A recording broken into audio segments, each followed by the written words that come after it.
हमारे साथ रवि उपाध्याय जी भी जुड़ गए और इन्होंने चिराग की पार्टी टूट सकती है, इस पर इन्होंने बहुत कुछ बोला है। रवि जी, चिराग की पार्टी क्यों टूटेगी? चिराग की पार्टी क्यों टूटेगी? आपका स्वागत है, आप जरा इसको विस्तार से बताइए। ऐसी क्या जरूरत आन पड़ी है कि चिराग की पार्टी टूट जाएगी? ये मैं सीधा सवाल, क्योंकि सरोज सिंह कह रहे हैं, सरोज जी हमारे साथ हैं, वो लगातार कह रहे हैं कि चिराग की महत्वाकांक्षा है सीएम बनने की। एक मंत्री पद के लिए वो बहुत लंबा एनडीए के साथ चलेंगे ऐसा है नहीं। सवाल ये है कि ये परिस्थिति बन क्यों रही है? हनुमान अचानक बागी क्यों हो रहा है? और हनुमान अगर बागी होता है तो हम अचानक देखते हैं पशुपतिनाथ पारस भी इंपॉर्टेंट हो जाते हैं। ये खेल चल क्या रहा है? इसी खेल को पंकज जी, इसी खेल को समझना पड़ेगा हम लोग को। आप देखिए, चिराग पासवान की बात जो हम लोग जो कर रहे हैं कि चिराग पासवान के सांसद कुछ इधर जाएंगे कुछ उधर जाएंगे, लेकिन सरोज सिंह वरिष्ठ पत्रकार हैं, उनको थोड़ा सा, वो हमसे ज्यादा ज्ञानी हैं, थोड़ा सा ये समझना पड़ेगा कि देखिए नरेंद्र मोदी से, देखिए चिराग पासवान की पार्टी के जो कुछ सांसद हैं वो अकेले अकेले भी मिल रहे हैं। वह फुटेज मीडिया में है कि नहीं है, यह जरा सरोज जी से आप पूछ लीजिए।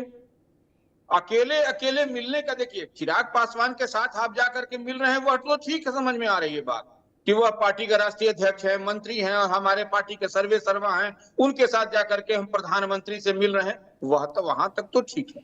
लेकिन आप रात के अंधेरे में और चुपके से अलग से कोई कार्यक्रम तय करवा लीजिए तो वह कहीं ना कहीं कुछ असहज बनता हुआ तो दिखाई पड़ता है। और सब लोग जान रहा है कि चिराग पासवान महत्वाकांक्षी हैं, उनको सीएम बनना है और सीएम मटेरियल भी हैं, यह सब कुछ कहा जाता है। ऑल ऑफ ए सडन देखिए चाचा पारस को जिस तरह से तमाम दरकिनार कर दिया गया था, यहां तक कि 20 सूत्री की कमेटी में उनकी पार्टी के एक भी सदस्य, एक भी उपाध्यक्ष नहीं बने, और तमाम एनडीए फोल्ड के जो भी बिहार में है सबको 20 सूत्री में उपाध्यक्ष और कम से कम मेंबर तो हर को बनाया गया। उपेंद्र कुशवाहा की पार्टी आरएलएम देख लीजिए, उनकी पार्टी से सदस्य बने हैं 20 सूत्री कमेटी में, और यहां पर चाचा पारस की पार्टी से कहीं कुछ नहीं लिया गया। और फिर ऑल ऑफ ए सडन चाचा पारस को देखिए कि दिलीप जायसवाल मिलते हुए नजर आ रहे हैं, अमित शाह से उनकी मुलाकात हो रही है, प्रिंस जो उनके भतीजा हैं बिहार के, उनकी पार्टी के प्रदेश अध्यक्ष हैं, पूर्व सांसद। तो यह सब कहीं ना कहीं, और चाचा उत्साह से इसके बाद से लवरेज हो गए हैं। चाचा से आप दिल्ली में है, थोड़ा बात कर लीजिए, 30 तारीख को पटना आने वाले हैं चाचा।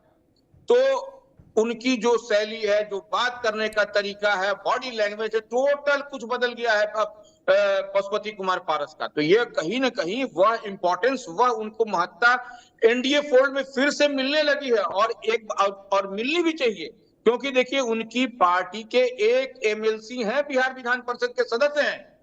कई ऐसे एनडीए में घटक दल है जिनके एक भी एमएलए, एक भी एमएलसी नहीं है, लेकिन वो बने हुए थे, अब जाकर के किसी के 5 सांसद हो गए हैं, वो अलग फैक्टर है। लेकिन यह तो इनके तो एमएलसी हैं पारस जी के।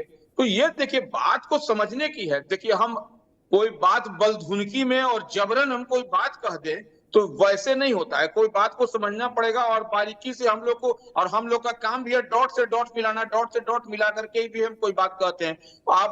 आप यह बताइए कि चिराग पासवान की पार्टी के सांसद जाके मिल रहे हैं कि नहीं नरेंद्र मोदी? अरे तो ये आप रवि जी आप डॉट से डॉट मिलाए हैं तो पार्टी टूट कब रही है और किस परिस्थिति में टूटेगी, जरा ये बता दीजिए।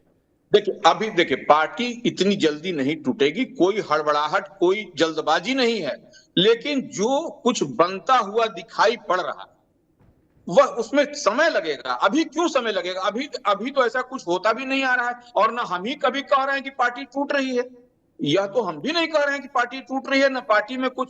लेकिन आप पार्टी में आप किसी से, पंकज जी अगर यदि बात करिएगा, कुछ न कुछ तो बात बनती हुई दिखाई पड़ रही है। आप मेरी बात से, इसमें हो सकता है कि 2 साल भी लगे, 3 साल भी लगे, लेकिन कुछ न कुछ है अंदर में। आप उसको मैनुटली, आप उसको थर्मामीटर लगाइए। आप तो डॉक्टर हैं, अच्छे डॉक्टर हैं आप, तो डॉक्टर तो थर्मामीटर को ऐसे पकड़ता है, टेम्परेचर बता देता है कि कितना टेम्परेचर है।